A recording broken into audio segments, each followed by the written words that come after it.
Assalamu alaikum wa rahmatullah. Bismillah. Bismillah walhamdulillah. Wassalatu wassalam ala rasulillah wa ala alihi wa sahbihi wa man wala. All praise is due to Allah subhanahu wa ta'ala. We thank Him, we praise Him, we glorify Him. We beseech Him to send His choicest salutations upon His most beloved sallallahu ta'ala alayhi wa sallam, and upon all those who choose to tread in His path until the last day. Alhamdulillah, we're blessed to be together on this Mubarak day of Jummah. May Allah make it a means of benefit and increase for all of us. And to understand, a week out from Ramadan, most often than not, many people, if they were to be addressing a congregation, they would be addressing a congregation usually within the framework of where do you stand right now in relation to the Ramadan that you just experienced that ended not even a full week ago, but less than a week ago. May Allah accept it from us. You would hear individuals giving you encouragement to say that you want to strive and see where you stand in terms of your growth of Ramadan in relationship to where you are now beyond Ramadan in Shawwal, maybe emphasizing the fasts of Shawwal and telling you that even if you fell, you want to stand again. And I would say to you that in the course of this Ramadan, where you and I had the privilege of being in a sphere of still many of us fasting our fasts, hearing the Quran recited, praying our prayers, getting to a place where the disruptions that we felt were not necessarily the same disruptions that so many people felt elsewhere.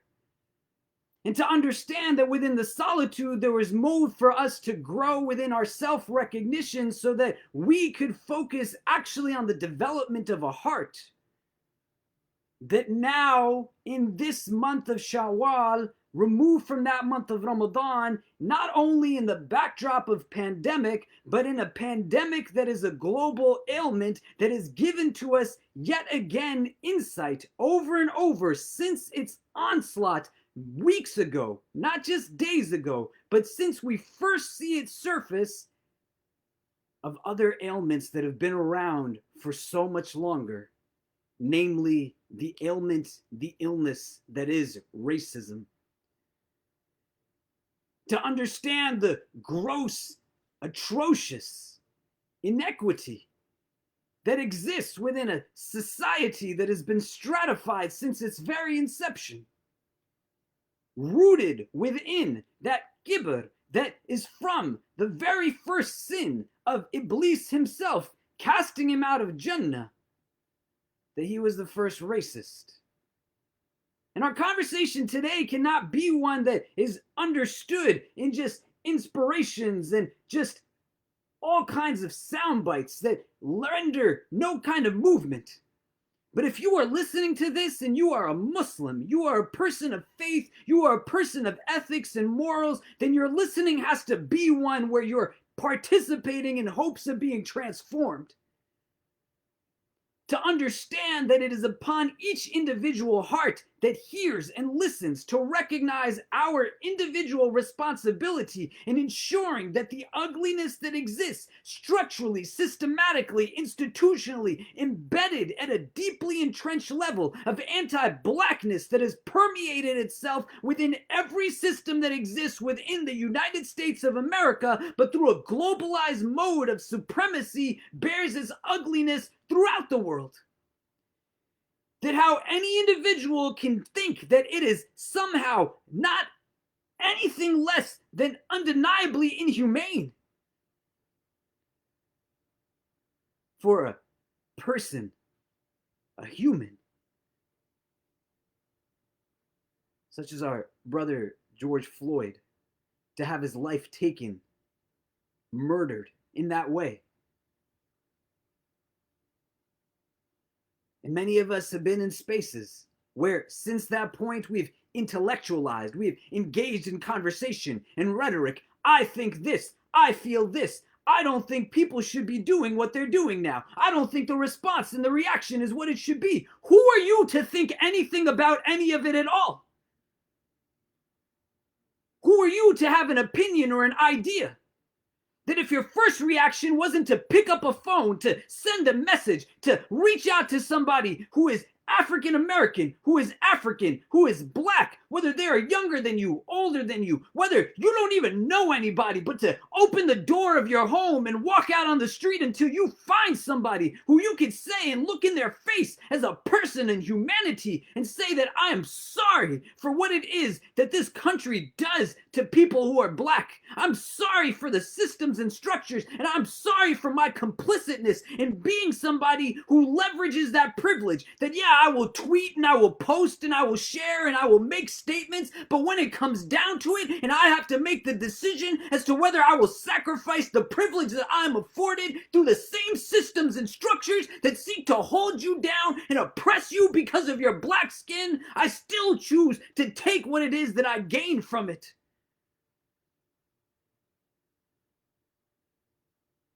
It is not the first life that has been taken unjustly in this way. Nor is it something that has prevented consequence to the perpetrators simply because they wear a blue uniform and under the guise of law enforcement, that mass supremacy in all of its ugliest of forms. But just like I said to you in Ramadan, I would say to you now that what it reveals to us more than anything is who it is that we are ourselves, and what role it is that we play in determining how it is that we will individually be. And if you are a Muslim who practices Islam as a religion, and if your religion does not bring you to take on societal ills, then I would say to you as your brother who loves you that you are not practicing your religion well. And there is no societal ill that is uglier and greater than racism. And it exists in so many distinct forms in every system right now that this country has functioning within it. Healthcare, education, prison, immigration. You want to see a system and you want to see an equity, undoubtedly it's going to be rooted in the foundational processes of what that system is about. It was built for people who were at the time enslaving, oppressing, stratifying society wherever they could. They go from slavery to Jim Crow to mass incarceration. The system is not broken. The system is doing exactly what it intended to do. It seeks to empower a majority privileged demographic. The white Protestant heterosexual male is given every single checkbox of privilege. And what it seeks to do is bet anyone who is not any of those things on this spectrum of whiteness and anti-blackness.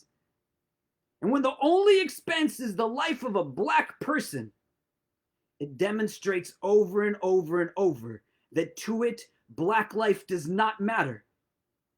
If you sit in awe and shock and you wonder how it is possible that 4 police officers could engage a man in this way, that they put onto him in this manner as he is pleading for his life,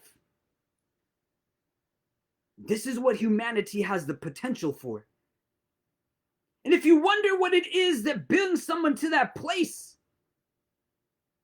what do you think it says of the heart that has witnessed it, seen it, knows that it exists, that there cannot possibly be a person in the entire country that does not know that this thing has happened? But there are yet still so many people who have sought to act in any way to counter it,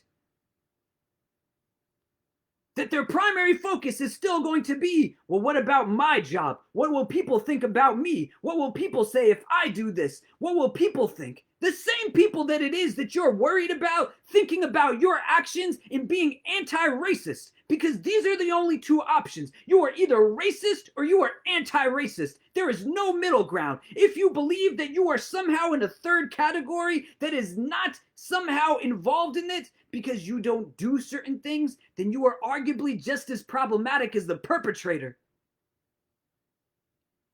And we have to be people of consciousness. We have to be people who think. We are people of aql. That is what Allah made us as humans. That He enabled us to be in such a sphere of existence that who it is that we are utilizes our ability to discern right from wrong.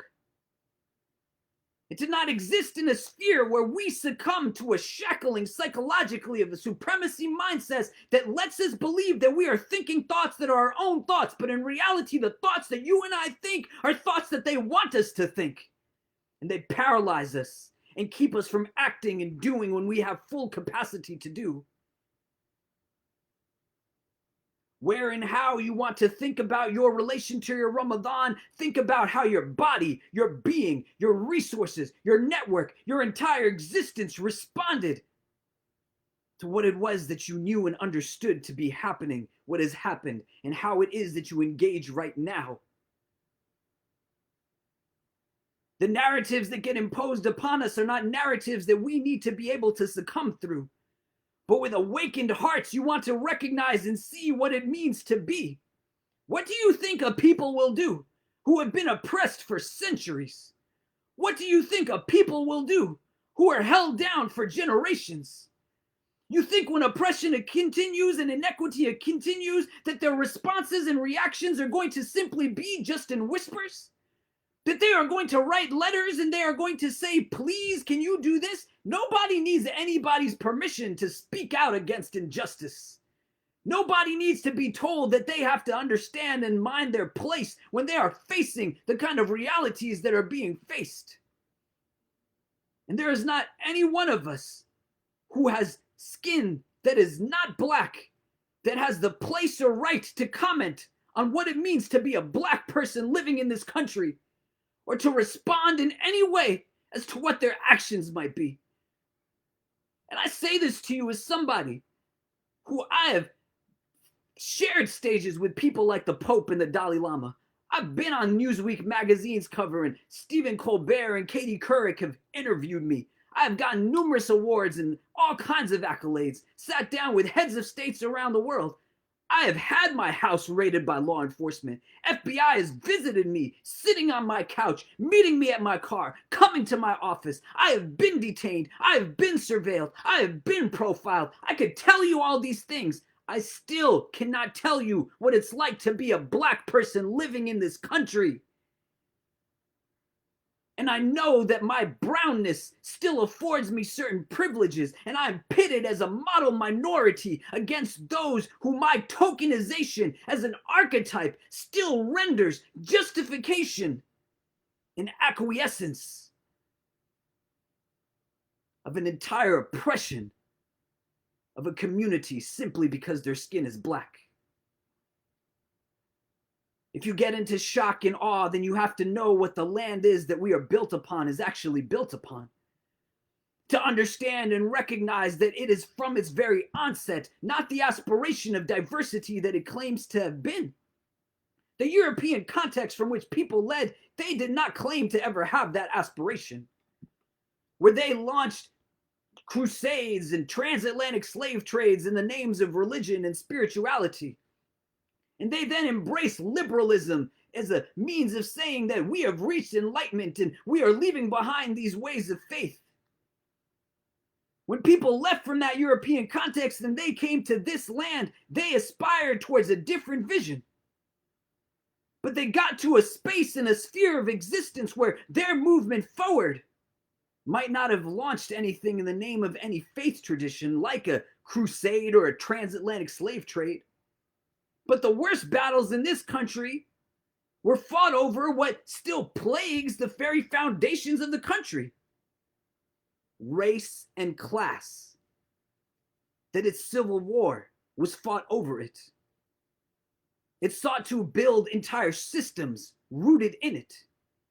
And there is nothing that we are in that is post any of it. But each and every day, you and I are seeing that this gross, ugly racism exists at every systematic, structural level of this society. And you are either racist or anti-racist. There is no other option. Where we start to understand that the foundational documents of this land afforded full privilege to white men. Women were given nothing. And black men and women weren't even considered to be a whole person in comparison to their white counterparts. and that you see into a bleeding in every single system that exists, the realities that are there, and the narratives that seek to be imposed upon individuals to pacify and to create passivity in the face of iniquitous and oppressive policy and law. Do you ever understand what it means to have a law enforcement apparatus that was built within this system that didn't even consider Black people to be entire human beings?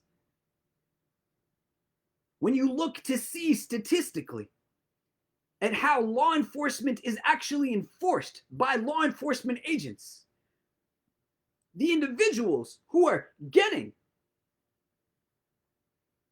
engaged by officers of different backgrounds, whether that's city, state, federal, whatever, usually tends to be people from the lower income classes. It tends to be people who are poor, people who are minorities, people who are Black.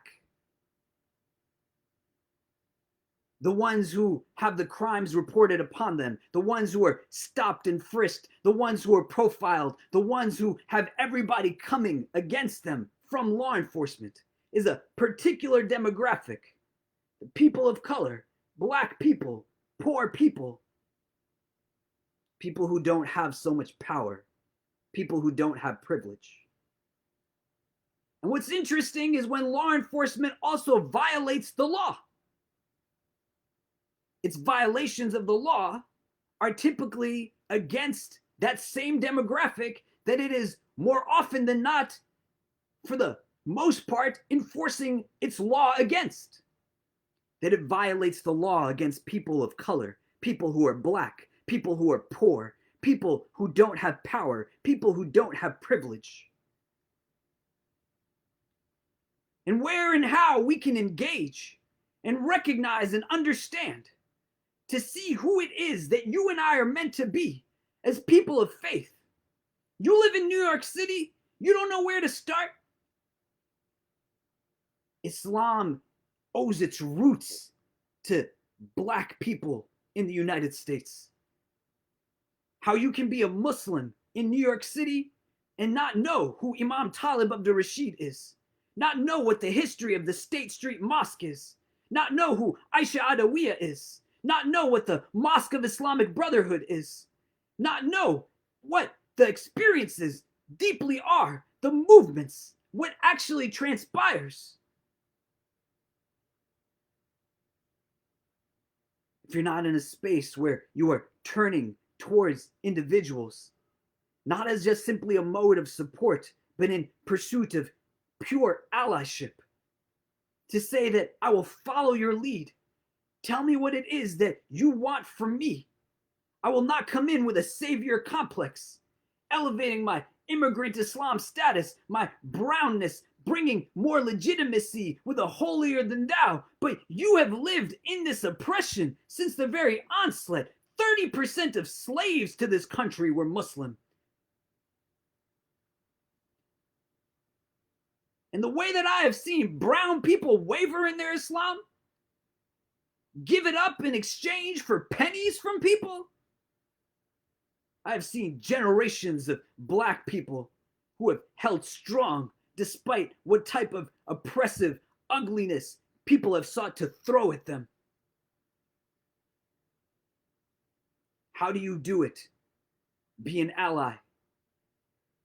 First and foremost, understand it is upon you. If you are not Black, if you are a person of color, you are still not a Black person of color. You have to go and educate yourself. You do not put upon the shoulders of an oppressed population that they are now responsible for also educating you while people are killing them unjustly. Structures and systems built to just annihilate them.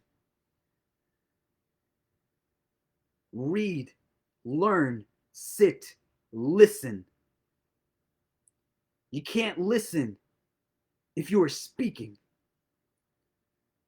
And if you're not listening, you're not learning. You engage and you pick up the books, you understand. You practice the religion of Islam, you don't need a validation from a hadith or a verse from the Quran. You want to know what your religion is about? It's about reality. What more do you need? What do you have to see to understand what is taking place? But you dig deep and you say that I will get educated. I will turn to the historically existing Black community leaders, apparatus, institutions that exist within the Muslim community and the non-Muslim community. I will go to my Black sisters and brothers, apologize if I have never sought to gain learning from them in the first place. And then I will say, if I don't know where to begin, where do I begin? In the Muslim community, there is an organization called Muslim Arc. Reach out to them. Go to their website. Read their resources. See who their scholars are. Take their articles, their audio files. Stop being entertained by religion and be educated by religion. Be transformed by religion. Let your heart be a part of your religion. There are scholars across the tradition. And not just scholars of religion, but scholars of every single field who we can benefit from to engage and understand. You live in New York City? Go and talk to Zahir Ali. Ask him what you can do. You want to know how to move? You want to take cues from people? The elders of New York's Muslim community are filled with amazing, accomplished African-American Muslim men and women.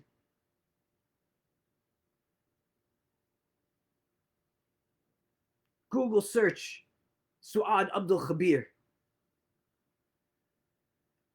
Listen to her, read her, follow her.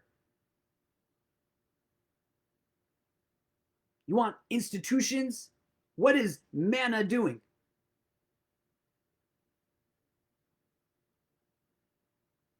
You want to think about what is happening local to you?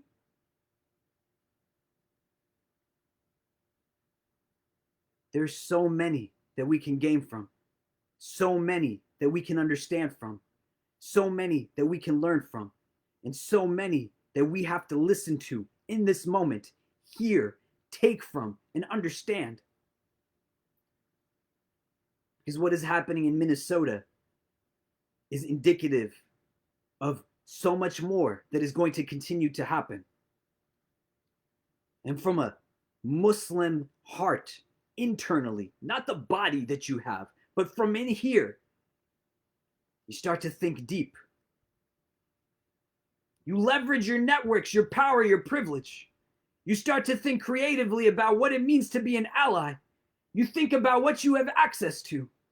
You work in a bank, you work in finance, you're an executive, you have a degree, you were able to transcend systems because you were part of an immigrant generation that when this country sought to inflate its rankings in fields of science and engineering and medicine, it brought in all kinds of people, including from the countries that you and I might come from. And so we were given access, invitations to educational institutions that were built to keep people out who were like us because they were built to keep out our Black sisters and brothers.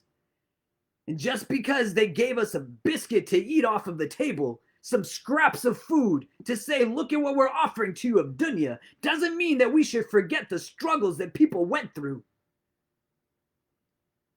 And so you seek to be bold in your recruiting.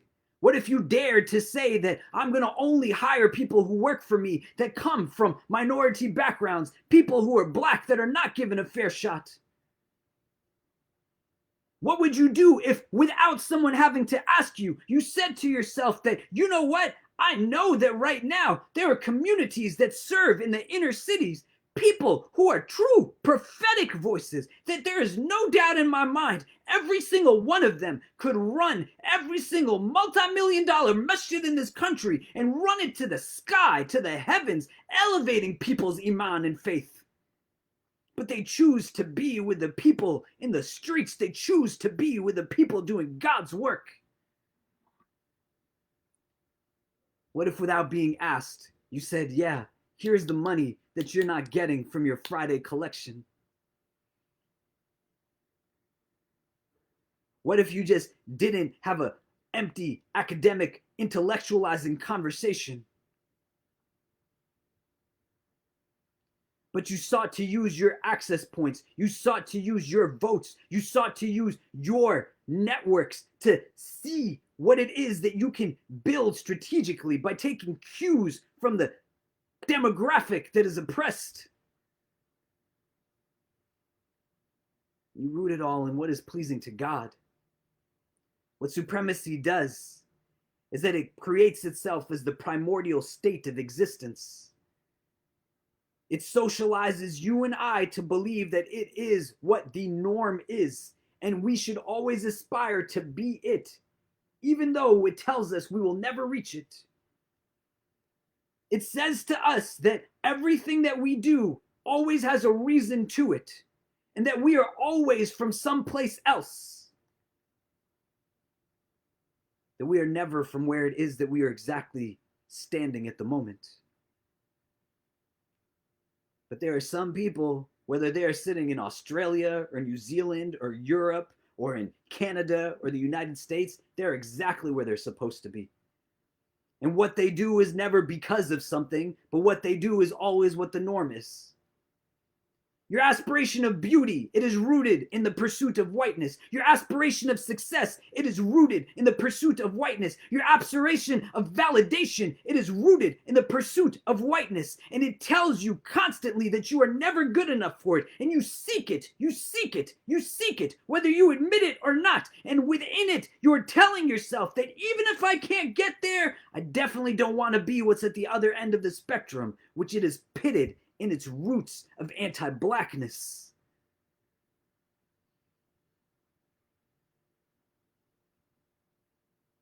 How is it possible that there are over 1.5 billion Muslims in the world and this kind of ugliness runs rampant? What is the Islam that you and I choose to practice? In the mode of what's happening in Minnesota right now, you want to know where you can be engaged and active? I would say that get on social media, follow people like Sean King, see what it is that he is telling you to do, call the phone numbers that he is saying to call. He literally has created scripts that you just have to read out loud. This is not a time to play any games. This is a time to say whether or not your Islam actually brings you to believing in an akhirah or not. Or are you simply confined to this world? The hadith literally tells you that the dunya will be distracted. It will distract you with things that are fake and just showy and glossy and shiny, making you believe that this is what you should pursue, and it will be surrounded by these things. And the pursuit of Jannah will be surrounded by things that are more difficult. The analogy is not different. Whiteness is telling you, look at how pretty I am. Come and be me. It actually gets to a place where somehow there are people who believe that the victims in all of this are these ignorant fools who put their knees on this man's neck and crushed his life to death in this way. May Allah protect us from this. Do not end this day of Jummah in a way where you haven't done a reality check of your own heart. And you say that I will do my part every single day. You call a phone number of a legislator, you call a phone number of a DA, you call a phone number of a police precinct, of a mayor, of a governor. Call them again tomorrow. Call them again the next day. Get all your friends to call them. Sign letters, sign petitions, get involved and be active.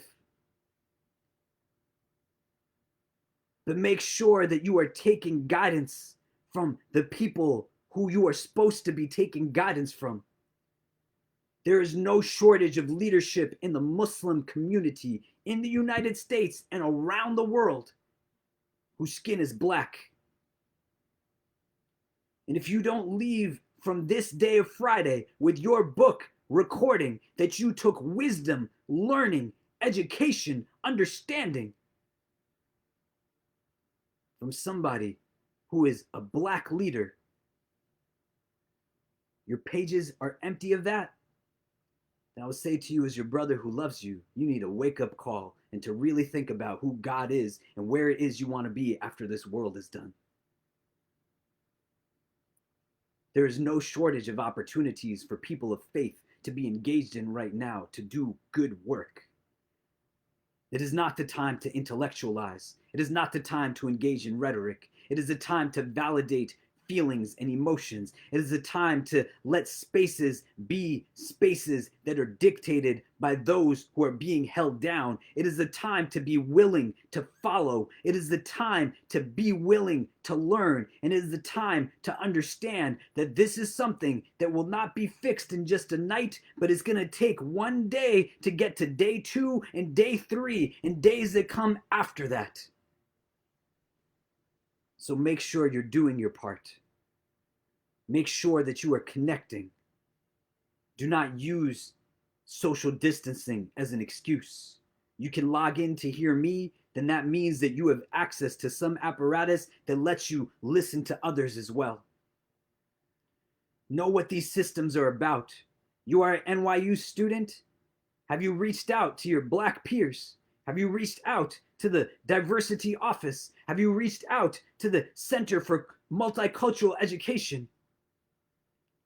You are living in New York City? I've already named a bunch of people that you could be talking to, communities that you could be talking to throughout the boroughs of New York. You are a person in the United States of America. There are national activists and leaders who are doing so much, both on the ground right now, as well as virtually from where they are. When you turn on a TV screen and you see people, a Jesse Jackson and Al Sharpton, you see people tweeting, you see people reposting. Don't just read it mindlessly. Follow their words. Look at the organizations that they're speaking about. Read into it. See what they're engaging in terms of mobilization, activization, moving on an organized level, not just in these games, because it's not a game. And if you don't do it, then you are demonstrating that black life does not matter to you as well. And you do not want to be somebody who stands in front of Allah on that day with that written on your record. That your actions, your decisions, your demeanor demonstrated that you succumbed and became subservient to the supremacist systems and structures that's told you to pursue whiteness at the expense of the lives of millions of men and women simply because they're black. The pandemic has given yet another indication to the illness that has been here from the very beginning. And we are continuously going to see symptoms of that deeply entrenched ailment of racism, that illness of anti-blackness, until we address it. Do not ever make any of these people into statistics or symptoms. Do not ever let them be people who turn and translate just into numbers. But speak their names, honor their legacies, contribute to their family members,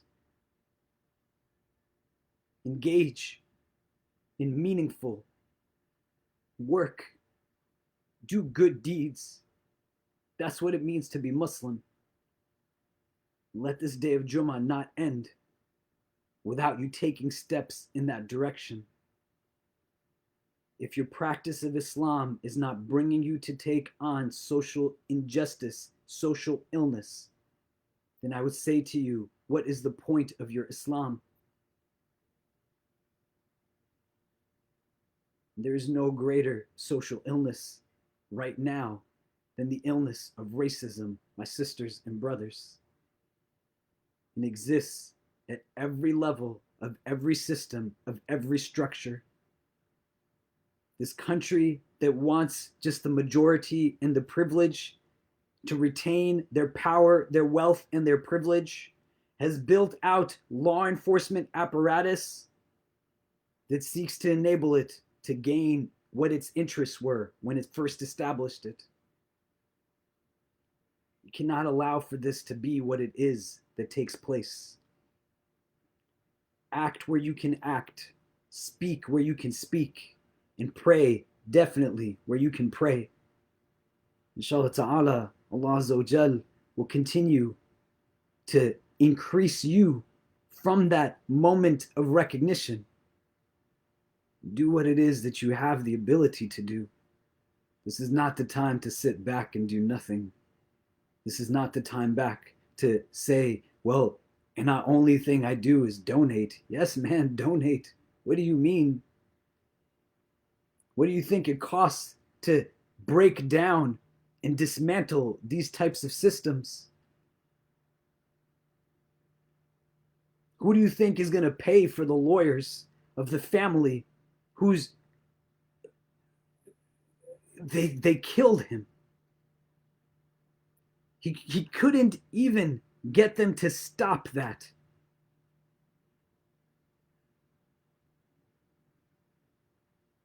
You think the system is going to be in his favor or his family's favor, where they haven't even been able to do what it is that they, as a system, to arrest the perpetrators of what's happened to them? So yes, your dollars do make a difference, as does everything else you have to offer. Don't stop. Keep going. Keep going until you take your last act in this world, so that you meet your Lord with this understanding. And if any one of us believes that we have already done it, if any one of us believes that we already understand, if any one of us is adopting a holier than thou, if any one of us is smirking, saying that, yes, I know, a told you so mindset, you are still also part of the problem. Every one of us has an opportunity to learn, and every one of us is still not doing what we can do if this kind of stuff is still happening. Let's get it done, inshallah ta'ala, for the sake of all those who need us to be Muslim in the way Allah has told us to be Muslim. Tonight at 6 p.m., for members of our community who self-identify as Black, we have created a healing space through the Black Muslim Initiative. It's an online space. You can find information on our social media and other ways on our website as to how you can sign up to get access to the links. It is a space that is particularly made for people who are Black at the request of those who are Black. So honor that request. Where you can, make sure that this day of Friday, this day of Jummah, does not end without you taking actions to learning how you can take more actions and be a part of the process of breaking down racism. Because again, we're either racist or anti-racist. There's nothing else that's there. Racist or anti-racist. That's it. Choose to be anti-racist. Live anti-racism. That's what you want to do. Don't expect a pat on the back for it or anything like that. Do right because it's the right thing to do. Only because it's the right thing. Allah is watching and He sees. And that should be enough of a reason that we stand and strive to do what it is that we can. This is going to be saved on my Facebook and on my Instagram. You could share it. Go back and listen to it. Listen to the names that I mentioned. Listen to the people that I suggested. Listen to the resources that are there. And hear it. And do what it is that you can. Get it done. Inshallah ta'ala, we're going to do what we can as a community to help in whatever ways that we can. But it can't go like this. You can't. And I pray, inshallah ta'ala, that if you did not weep in the last days and weeks at the numerous instances of our black sisters and brothers being killed in their homes, being killed in the streets, being killed for nothing, that Allah gives you a heart that is able to weep when things like this happen. Join me in making a dua, inshallah ta'ala, as we close. Allahumma ameen. Allahumma laka alhamdu kama yanbaghi li wajhika wa azim sultanik. Laka alhamdu hamdan tahiran tayyiban mubarakan fihi la yawm ad-din. Allahumma salli ala sayyidina Muhammad fil awwaleen wa fil akhirin. Allahumma innaka afuwan kareemun tuhibbul afwa fa'fu anna. Ya muqallib al-qulub thabbit qulubana ala dinik. اللهم اجعلنا من المخلصين اللهم اجعلنا من المخلصين اللهم اجعلنا من المخلصين. We begin this supplication in your name, Ya Allah, and beseech you to send your choicest salutations upon your most beloved sallallahu ta'ala alayhi wasallam. We ask that you shower your infinite mercy upon this gathering, granting each and every one who is present here in our loved ones only the best in this world and the best in the next.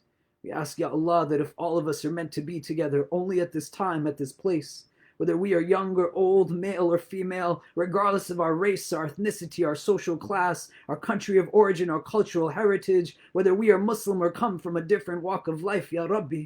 If our individual hearts are meant to be in the presence of all other hearts that are gathered here only at this time, at this place, then gather us all together again in the best of places in the world beyond this one. Ya Allah, this country is on fire, and it has not been on fire only in the last days, weeks, or months. But there has been a fire that has been here that we ask, Ya Allah, that you make us the means through which it is extinguished. That there is an ugliness of racism that has permeated the very systems and structures, foundations of this land. That has rooted itself in a white supremacy that has globalized itself. And it runs rampant through countries all over this world.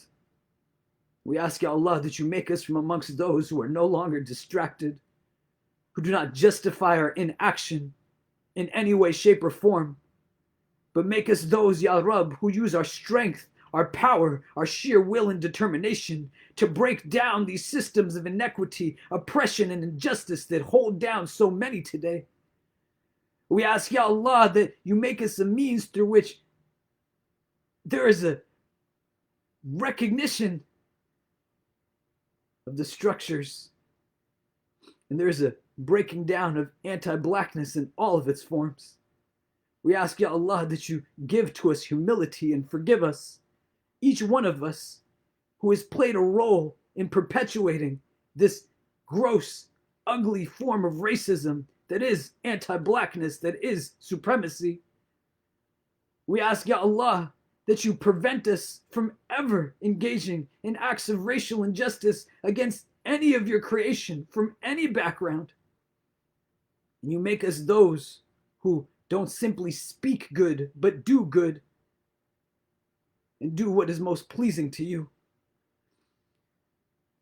We ask, Ya Allah, that you bring ease to the hearts of all those who have lost loved ones to police brutality, to violence at the hands of law enforcement. And you bring justice rooted in mercy, love, and compassion that ensures that no one will ever go through this again. That from this difficulty, Ya Rab, let the ease come forward, and let that ease be a celebration of blackness in all of its beauty and forms, to make us be from amongst those who are never settled or sit as we watch this take place in front of our eyes, but give us strength to stand and stand and stand again, to be good followers, and to have the humility to admit where it is that we have made mistakes, where we have qualified and conditionalized, delegitimized leadership, scholarship, activism, simply because the ones who were moving it and pushing it had skin that was black. Forgive us, Ya Allah. Forgive us. Forgive us for being silent when we should have spoken. Forgive us for staying seated when we should have been standing. Forgive us for speaking when we should have been listening and learning. Forgive us for everything that we could have done and we simply chose not to do because we were worried about losing a handful of dollars or not going up in our rank, in our profession, in our career. Let us not be those anymore, Ya Rab, but help us to do what is right simply because it is the right thing to do. Bring healing to Minnesota, Ya Allah. Bring ease to the people that are there. Bring healing, Ya Rab, to the people of Minnesota. Bring healing, Ya Allah, to the black people of this country and in this world.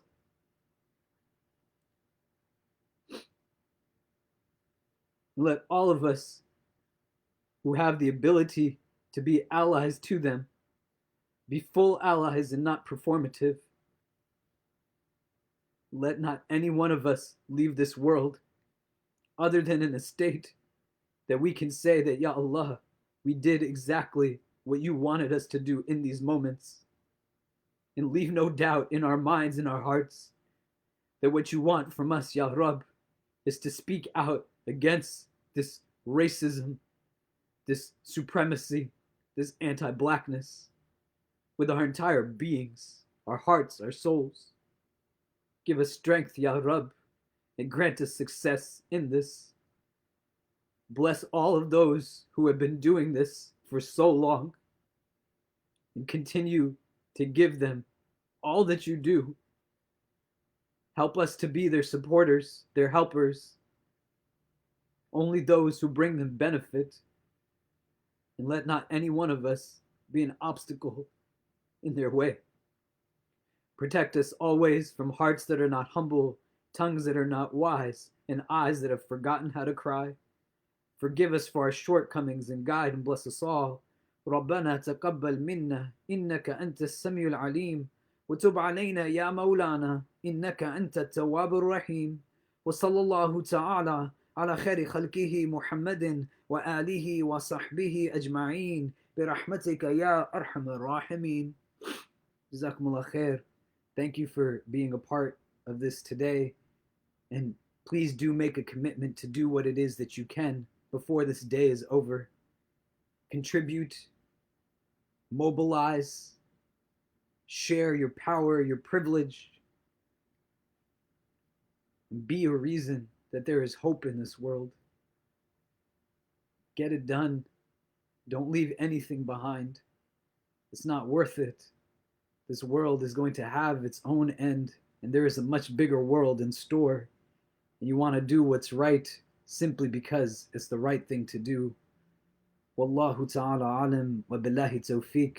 Wassalamu alaikum wa rahmatullahi ta'ala wa barakatuhu.